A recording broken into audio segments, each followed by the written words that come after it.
Apple খাওয়ানো হয়, মালটা খাওয়ানো হয়। এর যদি আমি যে কোনো ফল, যদি আম পাকাও দেওয়া হয় সেটাও খাবে।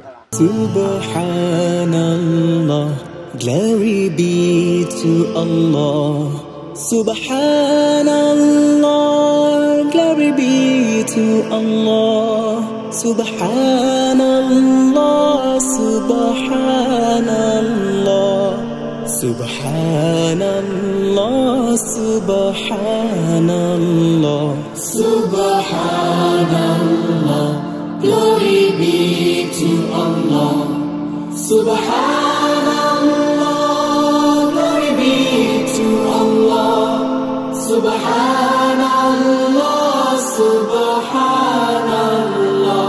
আসসালামু আলাইকুম সুপ্রিয় দর্শক, আশা করছি আপনারা সবাই ভালো আছেন। দর্শক বন্ধুরা, আজ আমরা চলে আসছি যশোর জেলার অবনগর থানার হিদিয়া গ্রামে। আজকে আমরা আসছি এই গ্রামের একজন প্রান্তিক খামারির বাসায়, যিনি আসন্ন 2023 কুরবানি ঈদকে কেন্দ্র করে খুব সুন্দর এবং সুবিশাল একটি গরু লালন পালন করেছেন। তো আপনারা দেখতে পাচ্ছেন আমার পিছনে সেই গরুটি, যেটির নাম হচ্ছে যশোরের রাজা। এই গরুটি পালন করেছেন অবসরপ্রাপ্ত সার্জেন্ট আমিনুল ইসলাম, যিনি অনেক আদর যত্ন করে এই গরুটি লালন পালন করেছেন। আমরা জানতে পেরেছি উনি এই গরুটি স্বাভাবিক খাদ্যের পাশাপাশি নিয়মিতই কিন্তু কলা এবং আপেল সহ বিভিন্ন ফলমূল দিয়ে এই গরুটি পালন করেছেন। তো আজকে আমরা আপনাদেরকে জানাবো যে আসলে উনি এই যে গরুটিকে স্বাভাবিক খাদ্যের বাইরেও কী কারণে ফলমূল দিয়ে লালন পালন করেছেন সেই সম্পর্কে, এবং এই গরুটি পালন করতে ওনার কেমন টাকা খরচ হয়েছে এবং আসন্ন 2023 কুরবানিতে উনি এই গরুটির দাম কেমন আশা করতেছেন। তো দর্শক বন্ধুরা, চলুন আমরা কথা বলি আমিনুল ভাইয়ের সাথে এবং যশোরের প্রান্তিক খামারির বড় গরু যশোরের রাজা সম্পর্কে আপনাদেরকে বিস্তারিত জানাই। আসসালামু আলাইকুম ভাই। ওয়ালাইকুম আসসালাম ভাই, কেমন আছেন? জি আলহামদুলিল্লাহ। তো ভাই, শুরুতে যদি একটু পরিচয় দিতেন। আমি মোহাম্মদ আমিনুল ইসলাম, দীর্ঘ 22 বছর যাবৎ সেনাবাহিনী থেকে চাকরি করে এখন রিটায়ার্ড আসছি। আচ্ছা, তো গরু পালনের সাথে যুক্ত আছেন কতদিন ধরে? আমি যুক্ত আছি, আমি যখন চাকরিরত অবস্থায় ছিলাম তখন থেকে আমার বাসায় ছোটোখাটো গরু পোষা হতো। তারপরে আমি চাকরি থেকে আসার পরেই আমি সিদ্ধান্ত করি যে বড় বড় গরু পুষবো। ইউটিউব চ্যানেল দেখে যে বড় বড় গরু পুষলে ভালোভাবেই মানে বিক্রি করা যায়, বা বিভিন্ন ধরনের চ্যানেলের সঙ্গে যোগাযোগ করলে তারা এসে সবাই জানে যে অমুক একটা বড় গরু পুষছে, সবাই দেখতে আসে, এই সুবাদে আমি বড় গরুটা পুষছি। আচ্ছা, এইবারই কি প্রথম বড় গরু পালন করেছেন না আগেও পালন করেছেন? আগেও পালন করছি, কিন্তু এত বড় গরু না। এত বড় গরু না। আচ্ছা, তাহলে এটা হচ্ছে আপনার প্রথম সবচেয়ে বড় গরু পালন? বড় গরু এই প্রথম। আচ্ছা, তবে মাশাআল্লাহ খুব সুন্দর একটা গরু দেখতেছি। এটা কি জাতের গরু? এটা হলস্টাইন ফ্রিজিয়ান জাতের গরু। হলস্টাইন ফ্রিজিয়ান, হ্যাঁ। কতদিন ধরে গরুটা পালন করতেছেন আপনি? আমি গরুটা পালন করতেছি 1.5 বছর যাবত। 1.5 বছর যাবত, হ্যাঁ। আচ্ছা, এই গরুটার কি কোনো নাম আছে? হ্যাঁ, নাম আছে রাজা। রাজা, আচ্ছা। রাজা নাম কি আপনি রাখছেন? হ্যাঁ, রাজা নামটা আমি যেখান থেকে কিনি ওরাই গরুটার নাম রাখছিল রাজা। সেখান থেকে বলছে যে গরুটা আপনি যতদিন পোষেন ওই নামটাই রেখে যান, এই জন্য আমি ওই নামটাই রেখে দিচ্ছি। এটা আমার পার্শ্ববর্তী গ্রাম থেকে নেওয়া, এই জন্য আমাদের একই জেলা থেকে নেওয়া, এই জন্য আমি নামটা চেঞ্জ করি, ওই নামটাই রেখে দিচ্ছি। আচ্ছা, তাহলে এটা হচ্ছে যশোরের রাজা। হ্যাঁ, যশোরের রাজা। আচ্ছা, কতদিন আগে ওটা সংগ্রহ করছিলেন? এটা সংগ্রহ করছি আমি 1.5 বছর আগে। 1.5 বছর আগে, হ্যাঁ। আচ্ছা, তখন এটা কয় দাঁত বয়স ছিল? তখন দাঁত হয়েছিল না, একসঙ্গে 4টে দাঁত ভাঙছে। আচ্ছা, একসাথে 4 দাঁত ভাঙছে, হ্যাঁ। আচ্ছা, আপনি আজকে 1.5 বছর ধরে পালন করতেছেন। আচ্ছা, তো এই যে রাজা গরুটা আপনি পালন করতেছেন, কি ধরনের খাবার দাবার দিয়ে লালন পালন করতেছেন? একে আমি বিভিন্ন ধরনের দানাদার খাবার আছে, যেমন আপনার ভুসি, তারপর হচ্ছে সরিষার খোল। এদিনে আমার সর্বনিম্ন 2 কেজি সরিষার খোল খাওয়াই, আর হচ্ছে ভুসি, আর অল্প পরিমাণ আমি এই কিছুদিন এখন এর কিছু খুদ খাওয়াই। আমি আগে কোনো খুদও খাওয়াইনি। ম্যাক্সিমাম এর দানাদার খাবার হচ্ছে ঘাস, আর পর্যাপ্ত ঘাস দিলে, এই ঘাস দিয়ে যদি পানি দেওয়া হয় তাও সম্পূর্ণ খেয়ে ফেলে। আচ্ছা, প্রতিদিন কি পরিমাণ ঘাস গরুটাকে খেতে দেন? আমি একে সর্বনিম্ন 50 কেজি ঘাস খাওয়াই। 50 কেজি? 50 কেজি। আচ্ছা আচ্ছা, তাহলে তো হিউজ পরিমাণে কাঁচা ঘাস। হিউজ পরিমাণে কাঁচা ঘাস খায়। আচ্ছা, 50 কেজি কাঁচা ঘাস। আর দানাদার কত কেজি দিচ্ছেন? দানাদার এখন 10 কেজি করে দানাদার খাবার খায় দিনে। একবারই 10 কেজি, 2 বারে 20 কেজি দানাদার খাবার। 20 কেজি খাবার, হ্যাঁ। আচ্ছা, তাহলে তো অনেক টাকা খরচ হচ্ছে এখন। হ্যাঁ, অনেক টাকা খরচ হচ্ছে দিনে। এখন সর্বনিম্ন খরচ 2000 টাকা। 2000? 2000। আচ্ছা, একটা গরু যদি আপনি 2000 টাকা মানে খরচ করেন, সেই হিসাবে তো আপনার মাসে 60,000 টাকা। এখন ওই চিন্তা করলে হবে না, এখন পুষছি, এটা তো আর না খাওয়া রাখা যাবে না, খাওয়াইতে হবে। আচ্ছা, এই যে 60,000 টাকা খরচ করতেছেন, এটা কয় মাস ধরে আপনি খরচ করতেছেন? এটা আমি 60,000 টাকা খরচ করছি 6 মাস যাবত, এরকম খরচ হচ্ছে। 6 মাস? হ্যাঁ, এর আগে অল্প খাওয়াতাম। আচ্ছা, তাহলে 6 মাস, আপনি 1.5 বছরের মধ্যে 6 মাসেই তো তাহলে 3.5 লাখ টাকা খরচ করে ফেলছেন। হ্যাঁ। আচ্ছা, তো সেইখানে আপনার 3.5 লাখ টাকা খরচ এসেছে, আপনার এর বছর আর 1 বছরের খরচ আছে, তো সেই হিসাবে তো আমি দেখতে পাচ্ছি যে আপনি টোটাল 5 লাখ টাকা শুধু এটার উপরে খাবার খরচই খরচ করেছেন। হ্যাঁ, খাবার খরচই করছি। আচ্ছা, তো গরুটা তো আপনার কিনা ছিল। হ্যাঁ, কিনা ছিল। তো আমরা যে বিষয়টা আপনি যেটা বলছেন যে ইউটিউব দেখে মূলত আপনি হ্যাঁ, আমি শখ করে মূলত গরুটা পুষছি। আচ্ছা, এটাই যে আমি গত ঈদেও মানে আমি যখন কিনে নিয়ে আসি তখনই অনেক ক্রেতা আমার কাছ থেকে গরুটা নেওয়ার জন্য চাইছিল, আমি কিন্তু বিক্রি করি নাই। আচ্ছা, যে আমি বলছি আমি কেনার জন্য সামনের কুরবানিতে বিক্রি করব, এই টার্গেটে আমি গরুটা এই বছর পুষতেছি। কুরবানির সময় ইনশাল্লাহ যদি কোনো কাস্টমার আসে, তার যদি গরুটা পছন্দ হয়, তা আমি ন্যায্য দামে গরুটা তার কাছে সেল দিব। আচ্ছা, তবে আমি যেটা বলতে চাচ্ছিলাম সেটা হচ্ছে যে অস্টাল গরুগুলোর দাম কিন্তু কম। হ্যাঁ। সেই হিসেবে এই যে আপনি অলরেডি 5-6 লাখ টাকা খাবারের পিছনে খরচ করছেন, গরু ক্রয় করেছেন, আপনার পরিশ্রম আছে, পরিশ্রম বাদ, তো সেই হিসাবে আপনি কি মনে করেন যে আসলে গরুটা কি ভালো একটা দাম পাবেন যেটাকে আপনি খরচ হ্যাঁ, করেছেন? এখানে আমার গরুটার ভিতরে হলস্টাইনের ভিতরে শাহিওয়াল মিক্সড আছে, তার কারণ আমার গরুটা কিন্তু চুট আছে, একেবারে লেভেল না।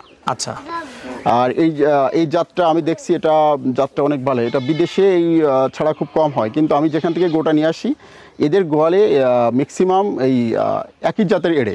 আমি আগে একটা এড়ে কিনছিলাম, সেটা হলো ছোটো থাকতে বিক্রি করে দিয়েছিলাম, সেম ওদের ওখানে খুব ভালো। তবে আরেকটা বিষয় যেটা হচ্ছে যে আপনি তো বলেন যে 20 কেজি দানাদার খাবার দেন, সেই হিসাবে আমরা যদি ধরি যে 55 টাকার মতো হয়, তাহলে দৈনিক 1000 টাকা 1100 টাকা দানাদার খাবার লাগতেছে, আরও তো আপনার 900 টাকা রয়েছে। তো সেই হিসাবে কিন্তু দর্শকরা এগুলো বলে যে আসলে একটা গরুর পিছনে কিভাবে 2000 টাকা খরচ হয়। তাহলে আপনি দানাদার এবং ঘাসের পাশাপাশি না, এর ভিতরে আমি আর কি ধরনের আমার খাবার? ইচ্ছা মতো আমি যদি বাইরে গেলাম, আমি যদি বাসার জন্য কোনো ফল আনি, তা আমি মনে করি যে না, ওর জন্য আমি সেটা নিয়ে আসি। আচ্ছা, এটাকে ফলও খাওয়ান আপনি? হ্যাঁ, আমি ফল খাওয়াই। আচ্ছা, কি কি ফল খাওয়ান এটাকে? এতে আপেল খাওয়ানো হয়, মালটা খাওয়ানো হয়। এর যদি আমি যে কোনো ফল, যদি আম পাকাও দেওয়া হয়, সেটাও খাবে।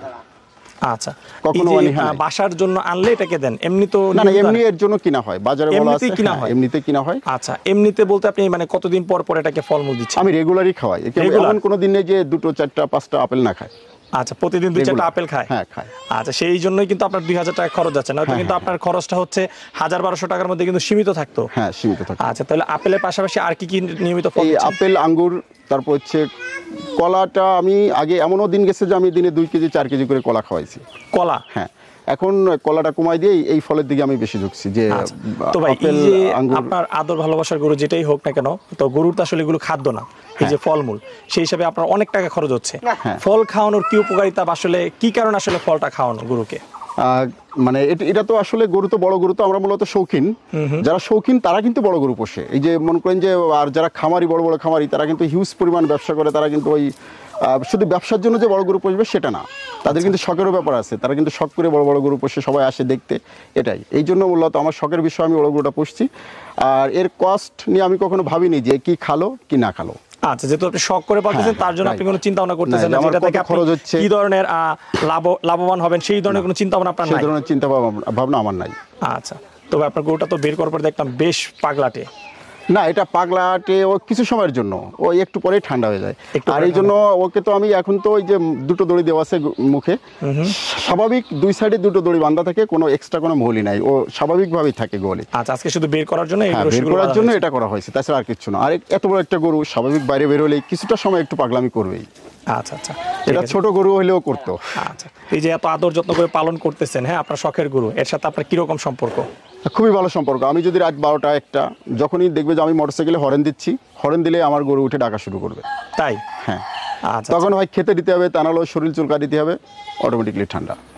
আচ্ছা আচ্ছা, তাহলে তো গরুর সাথে আপনার বেশ বন্ধুত্বপূর্ণ হ্যাঁ, সম্পর্ক, খুবই ভালো সম্পর্ক। যার কারণে কিন্তু আপনি টাকা খরচ করতে এটার পেছনে আসলে মায়া হচ্ছে না। না, আমি গরুর পিছে যে আমি যে বিক্রি করব, যে আমার এত লক্ষ টাকা বিক্রি করতে হবে, আমি এত টাকা ইনভেস্ট করছি, আমার এত টাকা দিতে হবে, ন্যায্য মূল্য, মানে এটা দাম।